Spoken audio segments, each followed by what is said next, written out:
you know, we've all heard the story, and I'm just sharing it again to give context. We've all heard the story of the two wolves or the two dogs, however you want to phrase it. If you haven't, I'll tell it now. It's the story of how inside of us there are two dogs, two wolves, and they're fighting for supremacy. So inside you, one is the initiator and one is the responding. Your whole life, you've been feeding and listening to the initiator. So your initiating wolf is strong, powerful, bulky, aggressive, because it's been fed well your whole life. And your responsive dog, your responsive wolf, has not been fed, has not been listened to. And so it's weak and feeble and meek and humble and doesn't even stand to fight.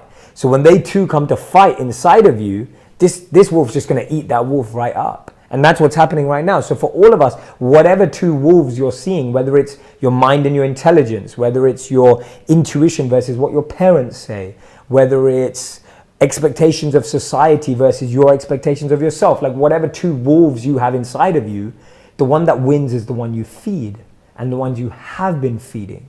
Now, if you're at a point where you are and where I am and where all of us are in different scenarios of our life, where we're trying to shift and start feeding the other one, it's hard because the other one's just been fed more. It's stronger. It's able to push you. It's able to dictate you. And this is where detachment's so key. That detachment doesn't mean that you own nothing. Detachment means that nothing owns you.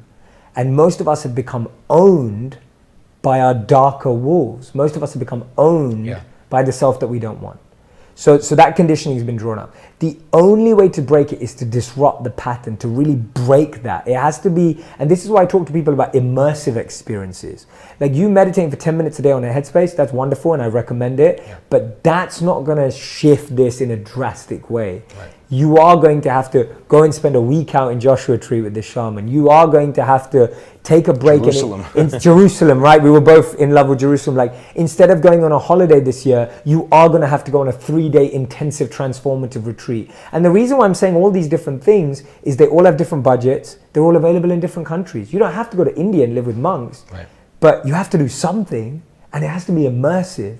Because when you get immersed in something, then you're giving something the power to break your pattern. Right, powerful. Yeah, and it just really took me on an internal journey of overcoming fear, overcoming greed, and always recognizing that you can always go that one step above, and recognizing that you don't, you know, as soon as you think you've figured it out, recognize that you haven't, and that there can be another level.